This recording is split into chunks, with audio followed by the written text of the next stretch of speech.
Hola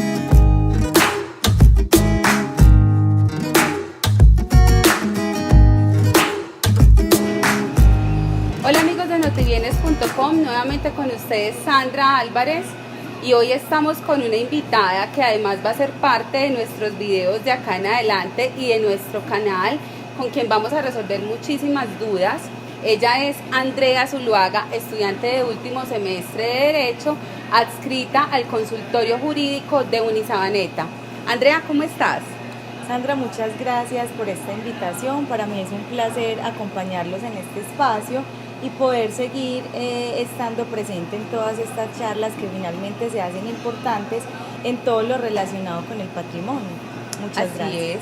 Andrea, hoy estamos reunidas acá porque vamos a conversar y vamos a contarle a nuestros seguidores sobre los bienes. Es importante y yo quiero que todos tengamos súper claro lo que son los bienes porque somos Notibienes. Entonces quiero que todos tengan muy claro cuáles son esos temas que pueden relacionarse con nuestro canal para que ellos también hagan parte y nos inviten y nos convoquen a resolver sus dudas y también a todo aquello que tenga relación con bienes y con patrimonio. Entonces cuéntanos qué son los bienes desde el derecho. Bueno, Sandra, es importante tener en cuenta que comúnmente los bienes hoy en día se entienden como aquellos elementos que entran a satisfacer ciertas necesidades. Desde el ámbito jurídico, el derecho le ha dado cierta clasificación donde hay dos factores que son los más importantes, y es que los bienes deben poder ser avaluados económicamente y adicional a esto deben poderse manejar desde la apropiación. ¿Qué es la apropiación? Es el acto o la acción mediante lo cual dicha persona entra efectivamente a ser dueña de ese bien. André, yo estuve leyendo sobre el tema y encontré que desde el derecho los bienes tienen una clasificación. Háblanos de esa clasificación y ojalá podamos ejemplificarle a nuestros seguidores sobre cada uno de ellos para que el concepto nos quede súper claro. Sí, Sandra, mira, desde el derecho hay una serie de connotaciones referente a los bienes. Entre ellos, los bienes los vamos a identificar dentro de las cosas. ¿Qué son las cosas? Son como ese objeto que entra a ser parte de una relación jurídica. Sí.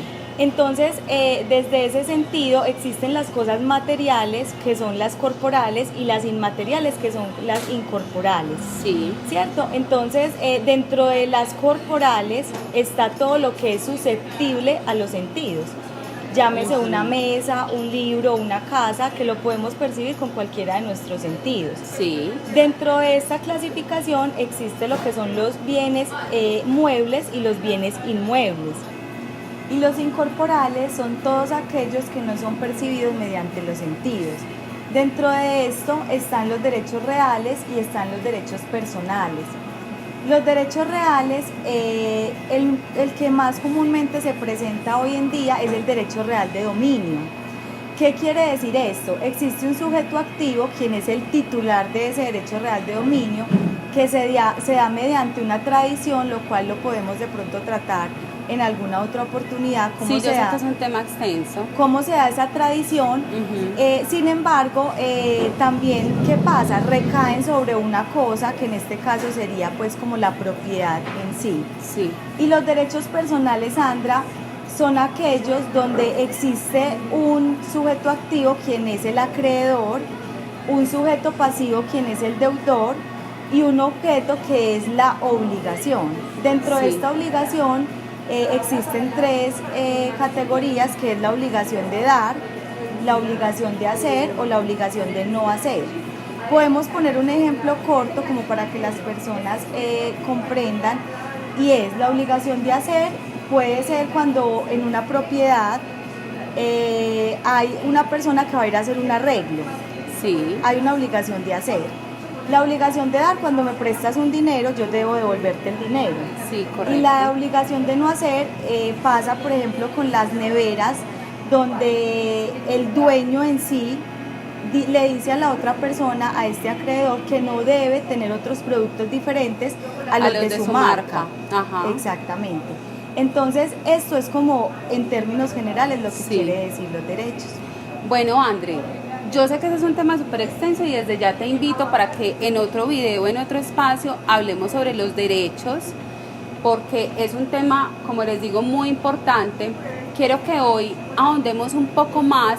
Ahora nos mencionaste dentro de los bienes corporales, cosas, casas, muebles, mesas, y todos sabemos o casi todos sabemos que hay una clasificación de bienes muebles e inmuebles. Entonces quiero que nos cuentes un poco más sobre esa clasificación, de qué son los muebles y de qué son los inmuebles. Bueno, los bienes muebles e inmuebles, como ya lo mencioné, están dentro de las cosas corporales. Sí, Los bienes muebles son aquellos que se pueden trasladar, ya sea por sí solos o por una fuerza mayor. Dentro de esto están los semovientes, que vienen siendo, por ejemplo, los animales. Los animales pueden trasladarse por sí mismos. sí, Y los inanimados, que son, por ejemplo, la mesa, yo puedo coger esta mesa y la puedo trasladar a otro lugar. Ajá. Entonces, eso lo vamos a entender como los muebles. Y los inmuebles, en este caso, son, por el contrario, no se pueden trasladar, o sea, no se pueden mover de su espacio natural. sí. Ejemplo, lo que son las casas, los edificios, esos vienen siendo los inmuebles. Y hay otra clasificación donde nos hablan de los bienes, y si estoy equivocada me dices, consumibles y no consumibles. Me parece importante también que lo mencionemos acá. Claro que sí. Los bienes consumibles están dentro de los bienes muebles. Sí. ¿Por qué? Porque son aquellos que, como su nombre lo indica, en su primer uso desaparecen. Ejemplo de ellos son los alimentos. Los alimentos inmediatamente los consumes, pues ya no están, ¿cierto? Sí. Adicional a eso, también podemos decir que el dinero en este caso es un bien consumible. ¿Por qué? Porque en el momento que, digamos, tú me lo estás prestando, sale de tu patrimonio. Entonces, correcto, ya no lo tengo. Exacto, ya no lo tienes, entonces se puede entender que también es un bien consumible el dinero. Sí, Adicional a esto, los bienes no consumibles vendrían siendo, por ejemplo, los bienes inmuebles. Tú usas una casa, tú disfrutas de una casa, sin embargo, por ese use y goce no estás desapareciendo, por decir, la propiedad. sí, correcto. ¿Sí me hago entender? O sea, no se altera su naturaleza por el simple consumo, por decirlo así. Sí, así es.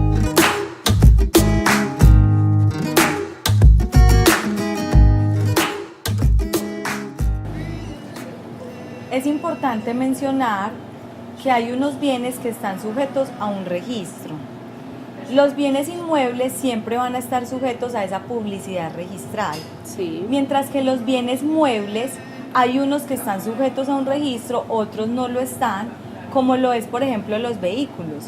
Para que entres a tener de pronto ese dominio o esa titularidad sobre ese bien, debe haber un registro, en este caso, Sí. en el tránsito, Ajá. ¿cierto? Los bienes que no son sujetos a un registro pueden ser, por ejemplo, un computador, una agenda, donde con la mera tenencia, o sea, con el simple hecho de yo tenerlo, se sobreentiende o se presume que yo soy el dueño de esta cosa. sí. Entonces es importante también tener en cuenta esa distinción. Bueno, André, como sabes, acabamos de iniciar en nuestro canal los jueves de emprendimiento, donde vamos a estar visitando negocios. Yo quiero que nos cuentes y que nos aclares, y sobre todo que le aclares a nuestros seguidores, qué tiene que ver el tema del emprendimiento y de los negocios con Notibienes. ¿Cómo se relaciona ese tema con los bienes, que es el tema que nos compete hoy? Claro que sí, Sandra, tiene toda la relación. Hoy en día estamos en una era del emprendimiento. Es importante mencionar que los locales comerciales como tal están clasificados desde un bien inmueble. Sí. ¿Por qué? Porque es el lugar físico donde funciona tu negocio. No puedes trasladarlo a otro lugar. Correcto. Y el establecimiento de comercio, por el contrario, es esa actividad mercantil que se entra a desarrollar dentro de este lugar físico. Dentro de esto está lo que tiene que ver con los productos. Si estamos hablando, por ejemplo, de un negocio de helados, tiene que ver los helados, en lo que se sirven los helados, la misma clientela, el mismo nombre de la marca. Todo esto se ha entendido como un bien mueble. Sí. ¿Por qué? Porque tú puedes trasladar tu concepto hacia otro lugar. Entonces tiene toda la relación del mundo. Bueno, André, muchísimas gracias. Yo sé que el tema es mucho más extenso, pero entonces ya vamos a ir poco a poco en otros espacios evacuando todos esos subtemas que van surgiendo a partir de esto que estuvimos hablando hoy. Gracias por hacer parte de nuestro equipo y nuevamente te espero para que desarrollemos otro tema relacionado. Claro que sí, Sandra. Un saludo para todos. Espero poder contribuir a todos los temas que se vienen en adelante y para mí es un placer estar acá. Muchas gracias. Gracias. Recuerden darle clic a la campanita en nuestro canal de YouTube para que estén pendientes de nuestro próximo video y también síganos en todas nuestras redes sociales.